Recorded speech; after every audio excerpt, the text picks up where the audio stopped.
Okay, gonna review a pretty good investment opportunity, I think. GEELY Auto. GEELY, it is a Chinese company.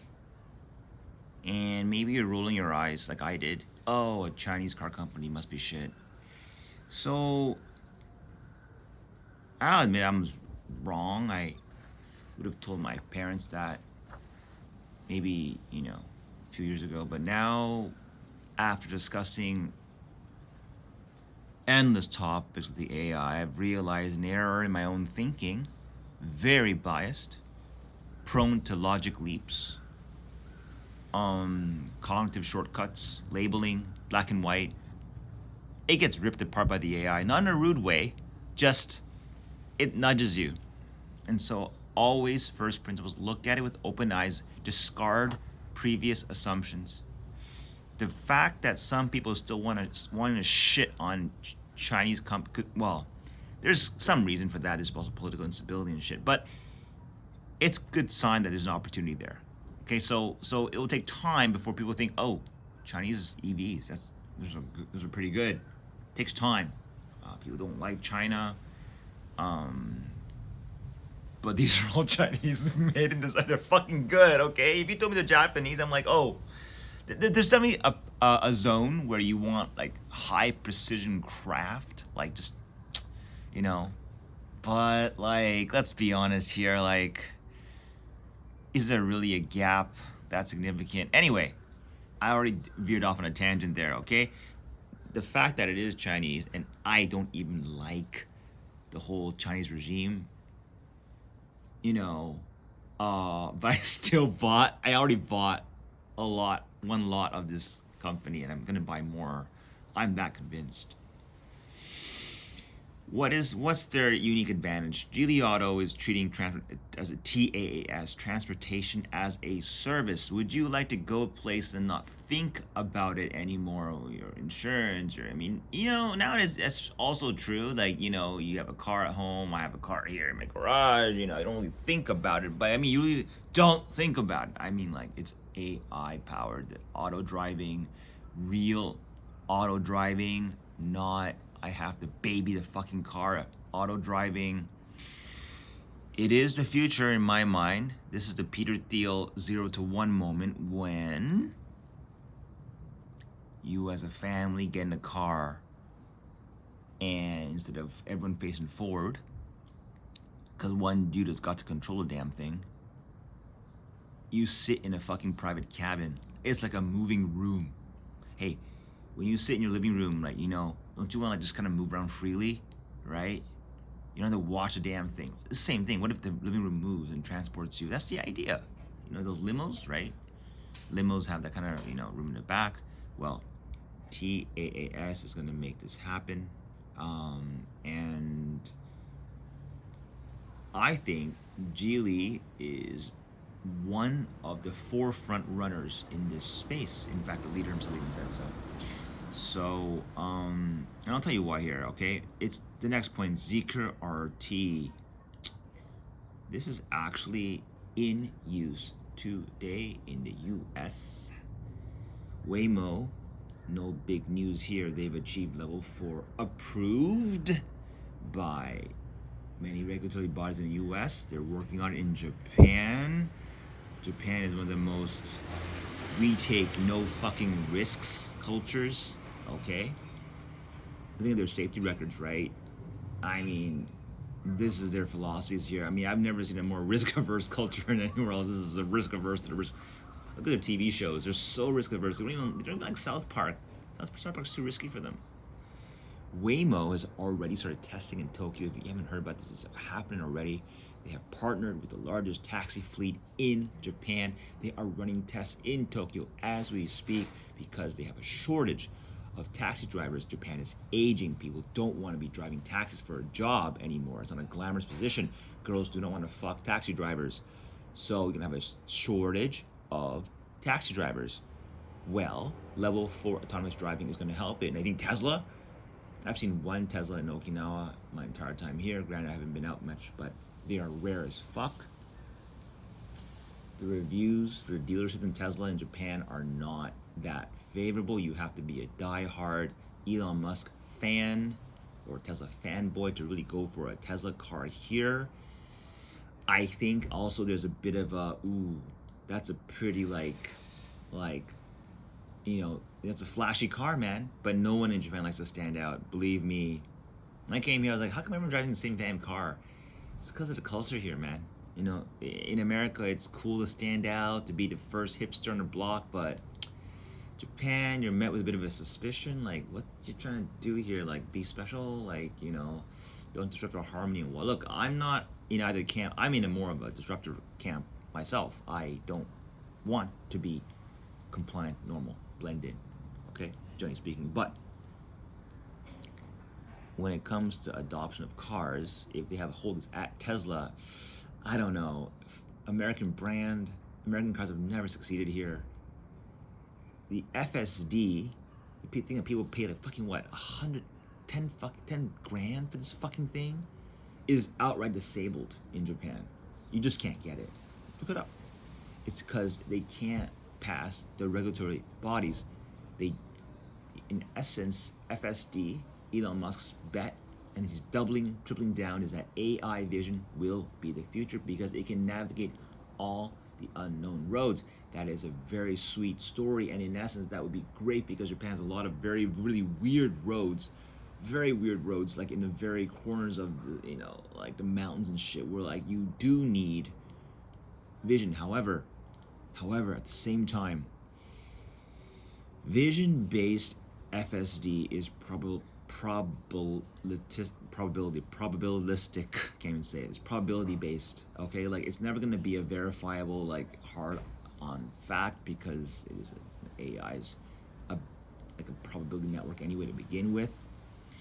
The LiDAR system, while it's very boring and unsexy, is the one used by Waymo, and that is the one that has passed all the scrutiny, has gotten regulatory approval in the States, and has also gotten the green light in Japan to at least test it. And then Honda, I believe, has a T level 3 with LiDAR as well. Well, Elon Musk is telling a story that, stick with me, I won't let you down. This is not Steve Jobs, by the way. Musk is not Steve Jobs. He relies on flashiness, he relies on smoking marijuana with Joe Rogan, he relies on, being a badass, people look up to him or whatever. He doesn't shy to fight. He's like 25 children, sleeps with women all the time. Like, he doesn't. He's a showman now a little bit, and people love that shit, and it's entertaining. But for car market penetration, I don't think so. Okay, and Li Shufu for GEELY, on the other hand, a genius, scrappy CEO. I think he's a genius. This guy is smart. He's overlooked. People don't watch his videos because he's Chinese. Think about it for a second. He's Chinese out. That's how I think too. You don't even give him the time of day. It reminds me when I came to Japan, because I was dressed in shorts. I went to apply for a job at a school. They dismissed me, almost dismissed me, the owner, because I looked like a fucking bum from Indonesia, as he called it. It turns out I turned his whole business around. Okay, I know it sounds like I'm making up a story. It's true. This school did very well, and I was very bad at teaching kids, but really good at teaching adults for whatever reason. And he always tells a story at a drinking break. It makes me feel awkward. He's like, is he insulting me or praising me? Because he keeps saying that, I can't believe this bum turned my school around.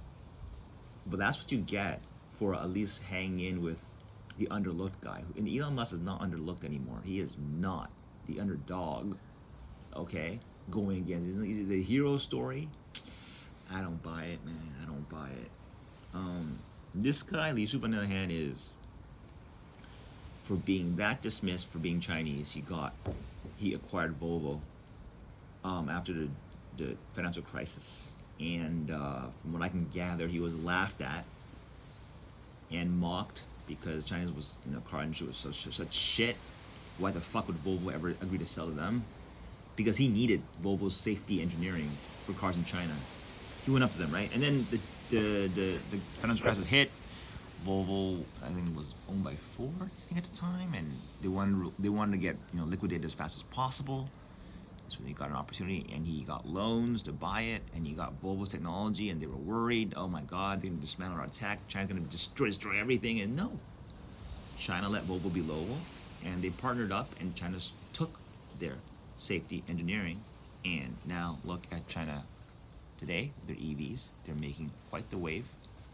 I've seen enough signs that the tide is turning, and the lagging image change is where I feel the alpha lies. People are slow to change their impressions of stuff.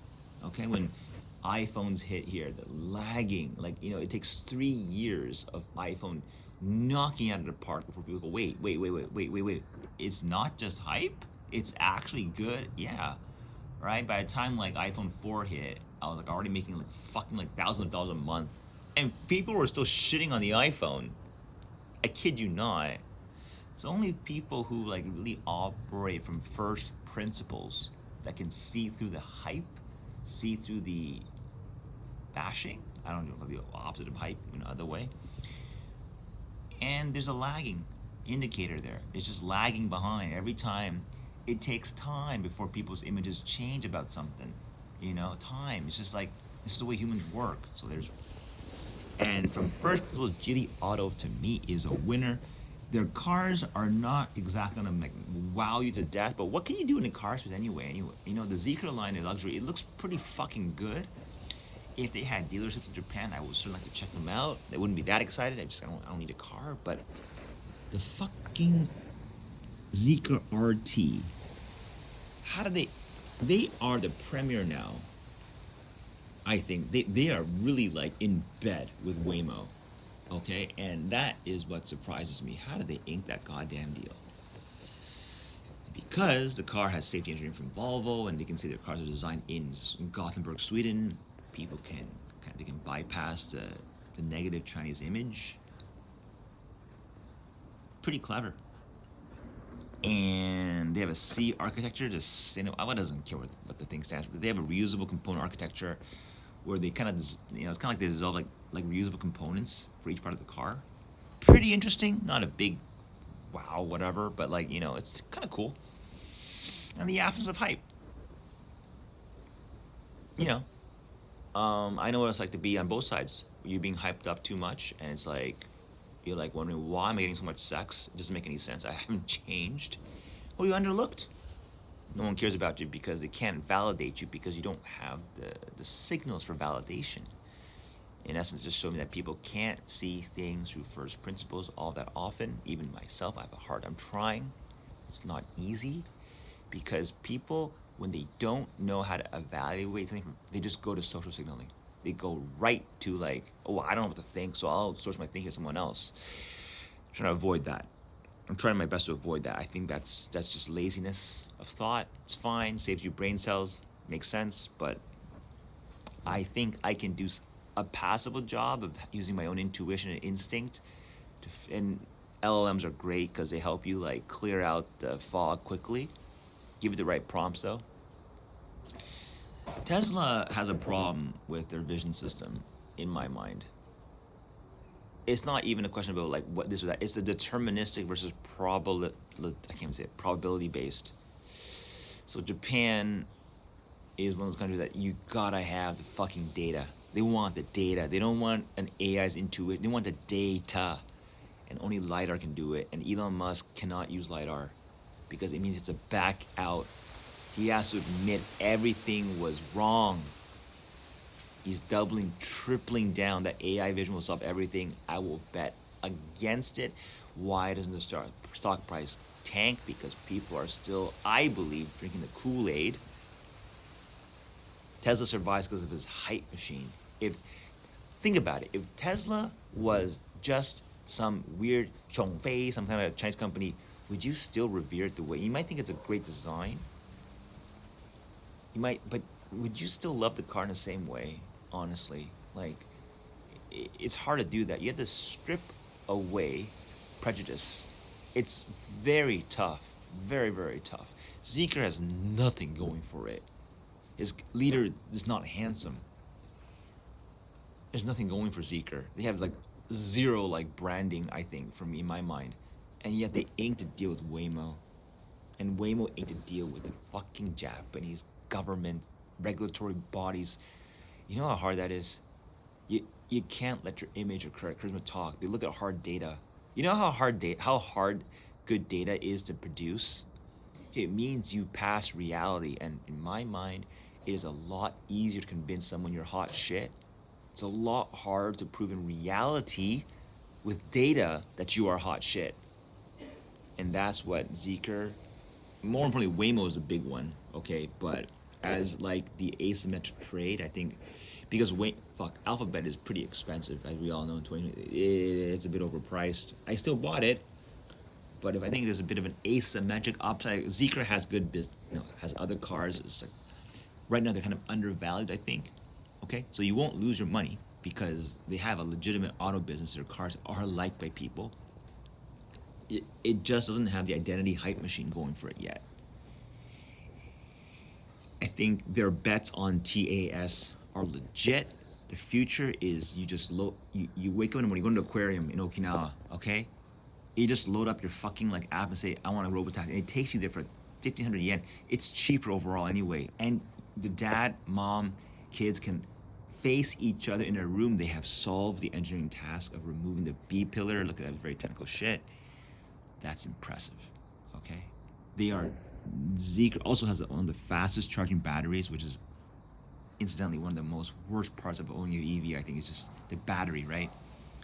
The charging goes down. That LFP has solved that, but it charges too slow. Zeekr is solving that. Okay, the other one, BYD, is banking on. It's so fucking safe, and it's very long. Like longevity is very high, but there is a room I think for fast charging batteries. So and then it has a higher power output, I think. So like for luxury models maybe. Anyway, that's just how I think. I think I already bought one lot of Zeekr. GEELY, sorry. GEELY is the parent. Zeekr is just um, one of their, you know, brands. But GEELY is the company in question. I think it's a legit investment. Um, and it's overlooked. This thing's overlooked. And overlooked shit is where I got 50% off SK Hynix in the span of 4 fucking months. And I had at least my friends tell me, who the fuck is SK Hynix? I don't know them. I mean, they know them, but like, yeah, they make memory. Like, oh yeah, really? What about Samsung? See, when people go that, what about Samsung? Right? They don't think. They just default to what they think is popular. That's where I smell money. Every time people just fall back to popular, that smell money, because popular is a shortcut for thinking, right? You don't know what's really good, so you say popular equals good. That's a shortcut of thinking where you can exploit people like this in the markets. GEELY Auto 0175.hk.